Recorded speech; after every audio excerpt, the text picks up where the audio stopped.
You're listening to an Airwave Media Podcast. This is the Useless Information Podcast. I am Steve Silverman. Useless information.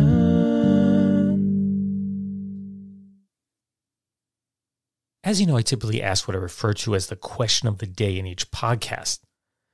So for today's question, I thought I'd do something a little bit different. And that's because the story I'm about to tell you is referenced in the second verse of a hit song from 1970 by one of rock's most famous acts. And in fact, if you've ever listened to classic rock, you probably know this song. So what I'm going to do is drop in sections of the lyric throughout the story as I tell it, and let's see if you can name that tune. A good place to start the story is on Wednesday, January 3rd of 1951.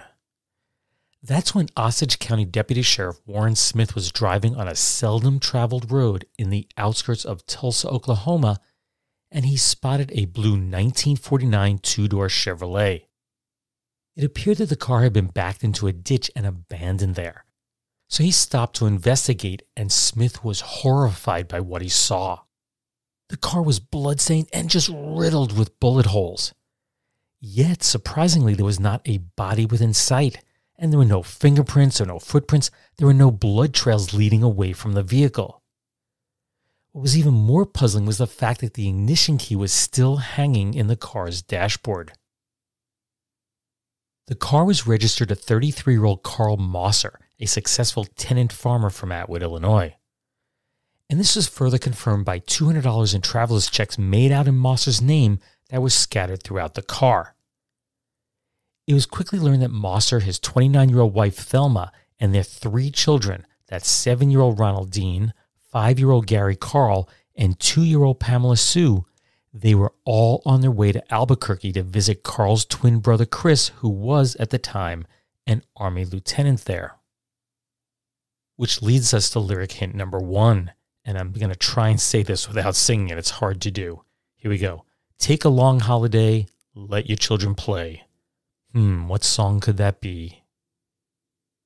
Now, the Mossers, who were taking a long holiday and we hope letting their children play, had last been heard from via a postcard that had been mailed 5 days earlier on December 30th from right there in Tulsa. Every clue at the crime scene implied that none of them would ever be heard from again. 3 bullet holes were found in the back seat and 1 was found in the front. 5 shell casings from a .32 caliber revolver were found lying on the floorboard, and that's important to remember as a .32 caliber revolver. They also found a blood-stained pocket knife. There was also a checkered dress that appeared to match one that Pamela Sue was wearing in a photograph that was found inside the car. Another picture showed one of the children wearing a cap, and that was similar to a green one that was picked up about 100 yards or 91.4 meters from the car. One of the most peculiar discoveries was that a service station had affixed a mileage sticker to the car the day before the family began their trip. It showed that the car had 15,500 miles on the odometer. Now, Tulsa is about 600 miles from their home, but the mileage now read 16,600 miles or 1,100 more. That's 500 miles or 805 kilometers that were totally unaccounted for. Where could they have gone to pick up all that extra mileage? Deputy Smith told the Associated Press, quote, "If that car was driven anywhere as far as that difference shows, the bodies of those people, if slain, could be hundreds of miles from here." In another interview, Smith stated, quote, "We're almost certain we've got a whole family dead somewhere. It's just a question now of finding them." He theorized as to what may have happened. Quote, "It looked to me like the occupants were traveling through Tulsa and may have been attacked by a hitchhiker. Somebody or something certainly lost lots of blood to cause all that mess." The car was taken to a garage in Tulsa where Chris Mosser positively identified it as being owned by his brother. Quote, "I'll get the man who did this. I can't understand this. My brother was one of the jolliest men alive. Someone must have tried to stick him up and Carl swung on him. He and I have always been like that. We never did like anyone who would lie or steal." There were several witnesses, although none were present when the shootings took place. The first was Tulsa resident Pete Esley. After seeing the Mosser car stuck in a ditch, he stopped and the suspect asked him for the location of the nearest place to get help. Then, 15 minutes later, another unnamed man stopped and was asked for assistance in pulling the car from the ditch. Quote, "He was extremely nervous. He asked for a lift to the nearest telephone." So the man drove him to a drugstore. 2 employees at that drugstore told police that the man asked to use a phone, stating he wished to call for a cab. All described the suspect as having light hair, stood 5 foot 6 inches tall, that's 168 centimeters, weighed 150 pounds or 68 kilograms, and that he was wearing a leather jacket. But most distinctively, the man in question had a drooping or squinty eye. Now, about 450 miles or 725 kilometers southwest of the Mosser crime scene, this is near Lubbock, Texas, detectives there were investigating another crime, and they couldn't help but wonder if the 2 crimes were somehow related. You see, there on December 30th, 58-year-old car mechanic Lee B. Archer made the mistake of stopping to pick up a hitchhiker. Then, almost immediately, the man pulled a gun on Archer and he forced him into the trunk of his car. The hitchhiker then drove the vehicle 350 miles or 560 kilometers northwest, at which point Archer was able to pry open the trunk and safely jump from the moving vehicle. Just 3 miles east of where Archer escaped, the engine threw a rod and the hitchhiker was forced to abandon the vehicle near Luther, Oklahoma. It wasn't long before the police located Archer's car. Now, the suspect, he was long gone, but he left behind a duffel bag that contained a lot of significant evidence. First, all of his clothing had his laundry mark on them, and there was an empty box and a receipt for a .32 caliber Colt automatic serial number 39198, which had been purchased by W.E. Cook, St. Louis, the previous day at the Boston Dry Goods store in El Paso, Texas. Farmer Kermit Mackey told investigators that he had seen a man leave Archer's car and then thumb a ride with another vehicle. That car had Illinois plates on it. That, coupled with the fact that .32 caliber shell casings had been found in the Mosser's car, strongly suggested that the same man had committed both crimes. So just who was W.E. Cook? Well, the whole world was just about to find out. Badman Billy, or Cockeyed Cook, both nicknames that the press ascribed to him, was born William Edward Cook Jr. on December 23, 1928 in Joplin, Missouri, which was at one time considered to be the lead and zinc mining capital of the world. He was the second youngest of his mother Laura May's 11 children, the 6 youngest of whom were from her second marriage to Billy's dad, William Cook Sr. Unfortunately, on November 10, 1933, the unexpected occurred. His mother suddenly died from a cerebral hemorrhage. Billy was a month shy of his 5th birthday when this happened. Well, shortly after this, his dad relocated the family to live in an unused mine, but caring for all the children became too much of a burden and he abandoned them all. Years later, Mrs. Vernie Goff Bryson, a social worker, testified that she found young Billy living in a cave with 7 of his siblings. The family was then broken up and the children were either sent to live with other families or they were placed into orphanages. Billy spent several years in a juvenile boarding home, but his foster mother found him impossible to live with. In 1939, the court took him away after he was found in, quote, rags and tatters, appears to have been neglected and abused, his clothes so dirty they would stand alone. So Billy was then placed in another boarding house, but that didn't last very long. He refused to both stay in that home and go to school. So a judge gave him a choice: go back home and continue your education or be sent to reform school. Which one would you choose? Well, 12-year-old Billy chose reform school. After spending 10 months at reform school, Billy was released into the care of his 18-year-old sister Beatrice, who had recently married. Well, that arrangement didn't last long. Beatrice was unable to deal with the incorrigible Billy and soon asked juvenile authorities to take him back. As a result, Billy would spend the next few years bouncing between various homes and orphanages. His first run-in with the law occurred in October 1943 when he whacked a cab driver on the head and robbed him of $11, which is about $167 today. That got him a 5-year stint in reform school from which he ran away from in 1946. After being caught, he was placed into an industrial school, but he ran away once again. Then, Billy was picked up for stealing a car in Jefferson City, Missouri, and an additional 5 years was piled onto his sentence. He would serve the bulk of his time at the state penitentiary before he was released on parole in June of 1950. That's 6 months prior to committing the violent crimes that he was now accused of. Upon his release, he went to live with his dad for a short period of time. The elder Cook said that his son told him that he planned to, quote, live by the gun from now on. I'll hold up people and get lots of money. Anytime they say I've done something, you tell them I was with you. Well, his dad refused the offer. Quote, I don't want anything to do with it. He added, I wouldn't turn him in. He's a dangerous man. He would kill me. Perhaps the tattoos on the knuckles of both of Billy's hands spelled out his attitude on life best. HARDLUCK. Hard luck. Well, now that you've met Billy Cook, more of the lyrics of today's mystery song make sense. Quote, there's a killer on the road, his brain is squirming like a toad. Can you name the song yet? A nationwide manhunt was underway for both Badman Billy and the missing Mosser family.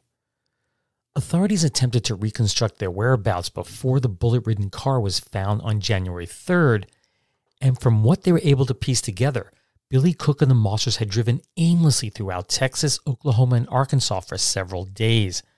Now, I had to use a map to piece this all together, so don't worry too much about where these things are, but here are a few of the substantial sightings that were believed to be legitimate at the time. On Saturday, December 30th, 2 men walked into a Wichita Falls, Texas convenience store that was operated by 63-year-old E.O. Cornwell. As one of the men grabbed the other from behind, the second man blurted out, help me, he's going to kill me and take my wife. A tussle then broke out between the pair and a window was broken. So Cornwell then drew out his own gun and demanded payment for the window. So the 2 men then ran outside and they speedily drove off. Quote, I thought it was just a squabble between the men and maybe a ruse to hijack me. Cornwell continued, I would have shot them, but I thought I might hit someone, and I didn't think it was too serious of an offense. Customer Claude Skinner gave chase in his pickup truck but stopped after someone in the car began firing back at him. A hat was left behind in the store. It had a label that read, The Famous Store, Decatur, Illinois, and Carl Mosser was known to purchase his clothing there. Then at 6 p.m. on Monday, January 1st, 2 men, one positively identified as Billy Cook from an Associated Press wire photo, they stopped at the Winthrop Cafe in Winthrop, Arkansas. A woman and 3 children remained behind in the car. While the men filled a thermos with coffee and a quart jar with water, then they purchased food and 2 packs of cigarettes. Investigators would later find both an empty thermos bottle and cigarette packaging bearing an Arkansas revenue stamp in the Mosser car. Around 8:50 that same evening, 2 men, a woman, and 3 children stopped for gas at a service station near Okmulgee, Oklahoma. That would be the last time that anyone would see the Mosers alive.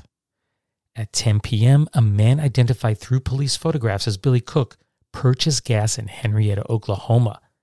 This time, Cook was alone. Now, the 2 towns are only about 20 minutes apart. Investigators learned that prior to December 24, 1950, Billy Cook had worked as a dishwasher in a restaurant in Blythe, California. So acting on a hunch that Billy may have returned to the same motel apartment he'd been staying in, on Saturday, January 6, 27-year-old Sheriff's Deputy Homer Waldrop went to check it out. Waldrop was correct, and upon his arrival, Billy pulled a gun on him and he took the deputy hostage. Get in the car, Billy ordered. I'm going with you. They drove southward as Billy told his story. Quote, I've murdered 7 other people and I would just as soon murder you.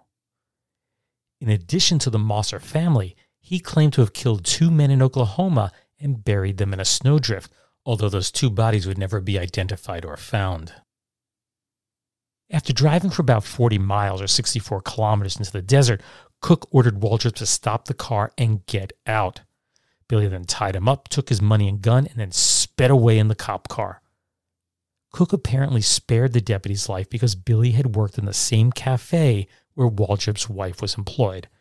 In other words, Cook knew Waldrop's wife. So Billy raced off in the police car. It would later be found in Oglebay, California, just north of the Mexican border. The body of 31-year-old Robert Hilton Dewey of Seattle was found in the trunk. Dewey had been in the area to visit his dad, and tire tracks suggested that Billy had driven off in Dewey's blue 1947 Buick. The next day, El Centro, California Police Chief Guy Woodward decided to drive southward into Mexico to search for Dewey's car. Now, he saw nothing on the trip downward through the desert, but spotted the car when returning. Tracks around the vehicle suggested that Billy had flagged down another car that was heading north. Well, around the same time, the Imperial County Sheriff's Office received a report that two California prospectors, they are Forrest Dameron, he was 32, and Jim Burke, who was 33, they were both missing. They were on a hunting trip and had last been seen in San Felipe, Mexico on Saturday. That's the same day that Cook killed Robert Dewey. Police feared that Dameron and Burke could also be victims, so they combed the region by air and ground for Burke's maroon 1950 four-door Studebaker. The families of the missing men offered $500. That's about $5,000 today. They offered a $500 reward for finding them or for arresting Billy Cook. Day after day, the search for Billy Cook, the two miners, and the Mosser family continued.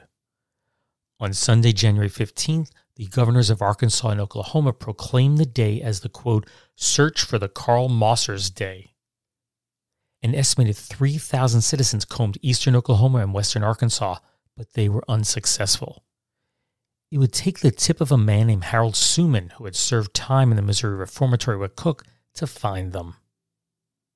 Suman informed detectives Carl E. Nutt and Walter Gamble that Cook had once threatened to throw him down an abandoned mine shaft in Joplin.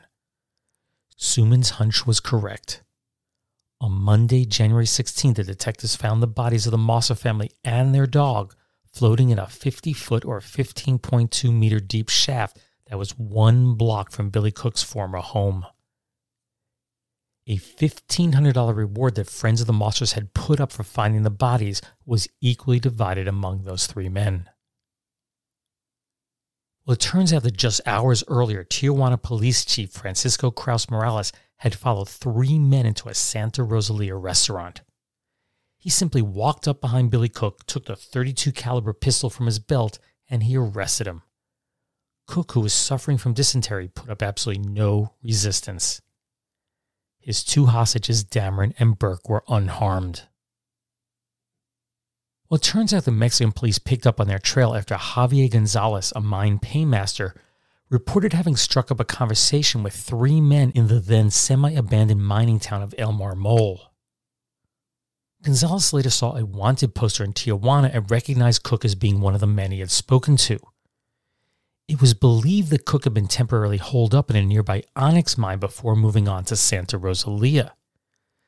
Now, the monetary reward offered up by the Burke and Dameron families was equally divided between Javier Gonzalez and Police Chief Morales, the latter half being donated to a children's aid society. After his arrest, Billy was flown to San Diego, California, and claimed to have absolutely no memory of killing anyone. He had no recollection of the Mosser family, and he insisted that after he released Deputy Waldrop in the desert, his next memory was that of waking up on the side of the road in Mexico in a car that wouldn't start. Now, this probably comes as no surprise, but Dameron and Burke were flown back to the United States on a separate flight. Burke told a reporter, quote, "We saw him standing by the side of the road, apparently in need of help. Seeing that as an American, we stopped to assist. Cook produced a pistol and then climbed into the back seat. During most of the 7 days following, Cook kept the gun in his lap with it cocked. At night when we camped, he sat with his back against a tree or rock with the gun cocked. We were afraid to try to escape." Well, finally, several days after his arrest, Billy Cook admitted to his crimes and told investigators what had happened. It had all started on Christmas Day of 1950. Billy became homesick, so he got drunk and left Blythe, California. Then, on December 30th, he held up Lee Archer and locked him in his car's trunk, of course from which he escaped, as we know. Billy then continued driving until he spotted a police car. Panicking, he abandoned the car, leaving behind all of his personal belongings. That's why his name was on everything. He was then picked up by the Mossers, forcing Carl to drive along Route 66 westward, ultimately arriving in Wichita Falls, Texas, which is where convenience store operator E.O. Cornwell chased them out with a gun. Well, it's time for mystery lyric number 3, and if you didn't get to this point, this may give it away. If you give this man a ride, sweet family will die. Anyway, after being chased out of the convenience store, they initially headed southward until Billy decided to turn around and head towards Albuquerque, New Mexico. But somehow they ended up farther south near Carlsbad, New Mexico. And that's where Carl Mosser tried to overtake Billy. He warned them if he ever tried that again, he would kill them all. Well, they then continued to El Paso, Texas, but then reversed direction towards Houston after spotting a police car. From there, it was on to where they were sighted in the Winthrop Cafe in Arkansas. As they approached Joplin, Missouri, Thelma Mosser became hysterical and the children started screaming. So he tied up the entire family, except for Carl, of course, because he was driving. After passing another police car, Mrs. Mosser once again became hysterical and Carl decided to stop the car. That's when Cook shot them all to death. Then he remembered the old mine shaft in Joplin and disposed of the bodies there. He then headed west until the car broke down outside of Tulsa, where the vehicle was later discovered by police. Cook hitchhiked back to Blythe, California, arriving on January 4th. As we know, 2 days later, Deputy Sheriff Waldrop arrived at his door and Billy kidnapped him, ultimately abandoning Waldrop in the desert. He then used the sirens of Waldrop's police car to pull over Robert Dewey and force him to drive towards Yuma, Arizona. Now, Dewey was incredibly nervous and accidentally dropped his cigarette, and as Dewey bent over to pick it up, Cook thought he was reaching for a gun, and he shot him. Dewey attempted to fight back, then he fell out of the car, and Cook fired a shot into his back and finally killed him. From there, Billy drove Dewey's car into Mexico where it broke down, and then he hitched a ride with the two prospectors, and of course he was with them for about a week before being arrested. On January 22nd, Billy Cook exited a train in Oklahoma City to stand trial for the kidnapping of the Mosser family. Now keep in mind the murders took place in Joplin, Missouri, so he could only be charged with kidnapping of the Mossers in Oklahoma. Well, initially Billy entered an insanity plea but changed it to guilty because his lawyers believed that would allow him to avoid the death penalty. On Tuesday, March 20th, 1951, Billy Cook was sentenced to 300 years. That's 60 years for each of the 5 counts of kidnapping, and they were to be served consecutively in, quote, Alcatraz or another safe prison where he had no chance of escape. But it was soon realized by federal authorities that Cook could be permitted to leave jail in as little as 20 years. So the decision was made to place him on trial in El Centro, California for the murder of Robert Dewey. On November 23, 1951, a jury took just 50 minutes to find him guilty. 23-year-old Billy Cook was executed in the gas chamber at San Quentin on December 12, 1952. Cook's body was taken to the Comanche Funeral Home where funeral director Glenn E. Boydson arranged for a public viewing. The town of Comanche, Oklahoma, which had a population of 1,300 back then, was not prepared for what came next. Over the next few days, 10,000 curiosity seekers came to view the body of Badman Billy. This included 200 high school students from nearby Byers, Texas, who arrived in 6 school buses. Others came from 38 different U.S. states, Canada, and as far away as Alaska, which wasn't a state back then. And thousands more were expected to attend Billy's funeral. $25, that's about $250 today, in small change was left in a collection jar that had been placed on top of the casket, and that was supposedly to purchase flowers for his funeral. An estimated 250 letters were received from various church groups saying that they had all prayed for Billy and his family. Well, this all proved to be too much for Billy's family, so they arranged for a hearse to transfer Cook's body back to Joplin, where he was secretly buried 1 day earlier than it was originally scheduled. Only a priest, Billy's 75-year-old father, his sister Bertha, and a sister-in-law were in attendance at the time. Billy was placed in an unmarked grave in Joplin's Peace Cemetery in a family plot, not far from where his mother is buried. 2 years to the day after Billy Cook locked Lee Archer in the trunk of his car and kidnapped the Mossers, the final case against him was closed in Oklahoma City. Having been charged with armed robbery there, Justice of the Peace Ben LaFon dropped the charge on the grounds that, quote, "the subject is now deceased." Yet Billy Cook did manage to cause a bit more chaos from the grave. The Oklahoma State Board of Embalmers and Funeral Directors charged Comanche Funeral Director Glenn Boydson with soliciting for Billy Cook's funeral and then displaying the body. On February 2nd, 1953, Boydson was found guilty of gross malpractice and had his license suspended for 3 years. And this leads us to the answer to today's question of the day. Were you able to name the song that has a verse inspired by Billy Cook? Well, here's that complete verse, and I placed it in order this time. There's a killer on the road, his brain is squirming like a toad. Take a long holiday, let your children play. If you give this man a ride, sweet family will die. Killer on the road.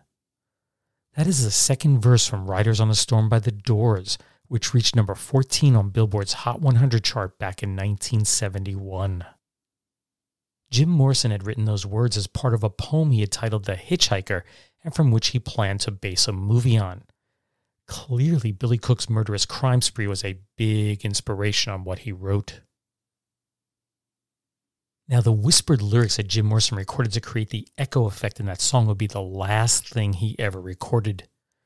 27-year-old Morrison would die on July 3rd, 1971 in Paris.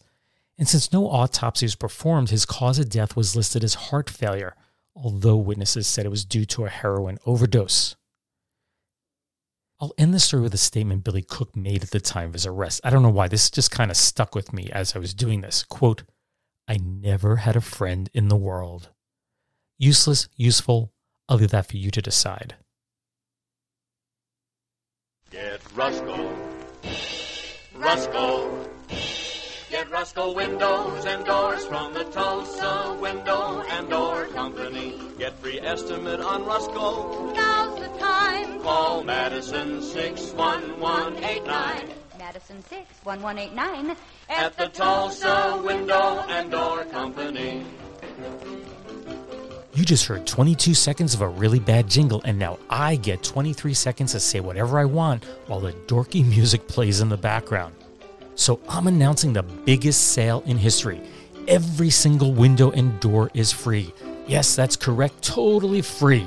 And next up for your listening pleasure is more of that dorky jingle.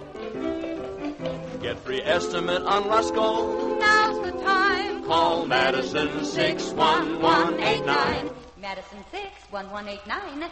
At the Tulsa Window and Door Company. That undated commercial is from the 1950s and was produced by the talent at Allied Artists Radio. These jingles would then be transferred to a 7-inch or 17.8 centimeter diameter 45 RPM record and mailed to local radio stations across the United States. Now keep in mind this is a time when television was just exploding in popularity and radio's share of the listening audience was plummeting. So it was costly for small independent radio stations to produce jingles for their advertisers, so they turned to companies like Allied to create the commercials for them. And to keep costs down, Allied typically used the music from songs that were in the public domain. Think London Bridge is Falling Down or Old MacDonald's Farm and so on, therefore being able to avoid paying royalties for their use.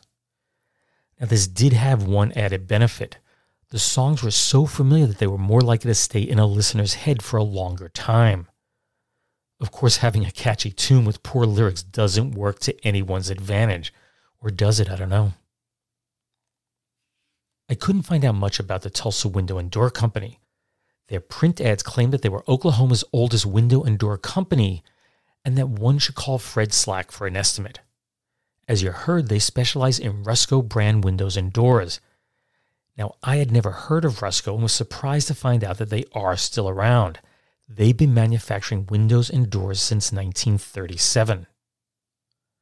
As for the Tulsa Window and Door Company itself, the last mention I could find of the company, now it may still be in business, but the last mention I could find in the newspaper archives was back in 1963.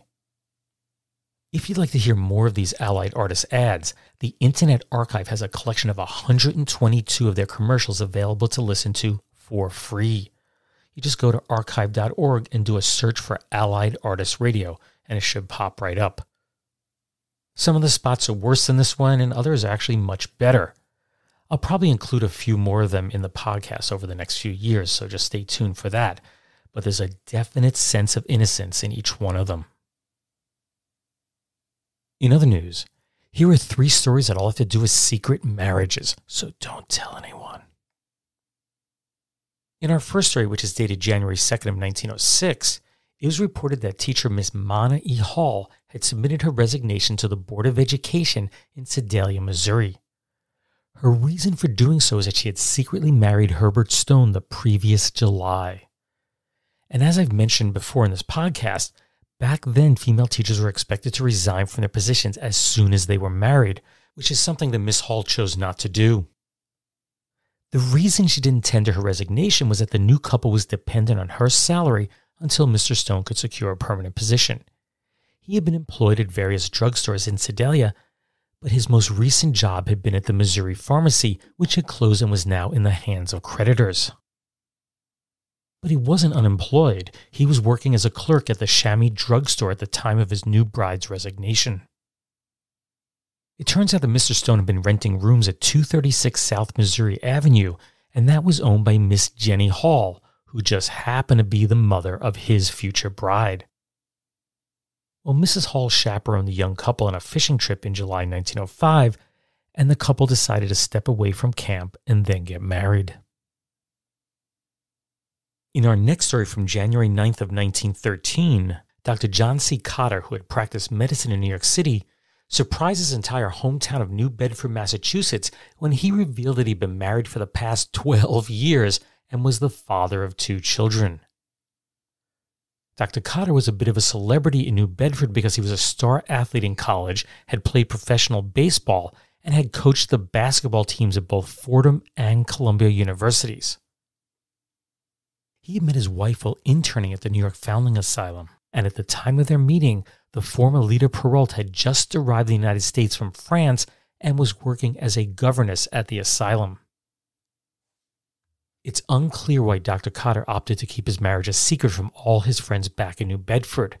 The only person who knew there was his sister, Mrs. Ellen A. Dalton. While she respected her brother's desire to keep the marriage a secret, she was surprised to find out that others around New Bedford did not know. Quote, "I naturally supposed that everybody in the city knew about it. I knew when he married 12 years ago, but of course said nothing about it as my brother desired to keep it a secret." She added, "Dr. Cotter is married and has been for the past 12 years and is the father of the dearest children ever born." Lastly, we have a story from Philadelphia of a secret marriage that took place on October 5th of 1927 and was kept under wraps until January 4th of 1928. Everyone acquainted with the couple knew that they would marry and awaited invitations to the wedding. Yet the former Mary Steer and her beau, William Barney Harris Jr., snuck off to Westchester to marry without anyone knowing. And why did they choose to do such a thing? Well, it's very simple. They wished to avoid all the preparation and formality involved with an official church wedding. The couple simply desired to keep it simple, and elopement seemed like the ideal way to do so. The couple would go on to have 2 children. Daughter Mary was born in 1929 and son George in 1930. Sadly, Mary Elizabeth Steer Harris passed away on October 31st of 1939 from acute heart failure. She was only 31 years old. Her husband William did remarry, and he died in June of 1974 at the age of 70. Well, that brings the 148th episode of the Useless Information podcast to a close. Now, this story on Billy Cook was not one I had planned on doing. I had another story in mind. But my wife and I were watching the classic film noir movie The Hitchhiker, and afterward learned that it was based on the 2-week manhunt for Cook. Now, my wife and I will probably be talking about that movie in a future podcast, so it seemed like a good time to tell the story of Billy Cook from 70 years ago. Now, the movie is in the public domain, so it's available on YouTube, Vimeo, archive.org, Library of Congress, and so on. And it runs only 70 minutes, so you may want to check it out. That's The Hitchhiker. It's 2 words, Hitch-Hiker, The Hitchhiker. And see how it compares with the real story that I just told you. Just a reminder that my new book, The Flipside History, is currently available. And if you enjoy listening to the stories that I include in this podcast, I do highly encourage you to get a copy of the book. Be sure to sign up for my Twitter feed. It's @UselessInfocast, @UselessInfocast, and you'll be among the first to know when a new episode is released. Also, be sure to like the show on Facebook. You can just do a quick search for the Useless Information podcast to find it. Make sure you subscribe to the Useless Information podcast, and you can do it through whatever podcast platform you use. That can be Amazon Podcasts, Apple Podcasts, Google Play, iHeart, Pandora, Spotify, TuneIn, and so on. Now, there have been some problems with Apple Podcasts over the past week. Some podcasts have just totally disappeared from their directory, and in my case, some of my episodes weren't there, although I do think it's totally fixed now. And this is all part of their effort to monetize podcasts. They're moving towards a subscription-based model. Anyway, take care, everyone. Bye.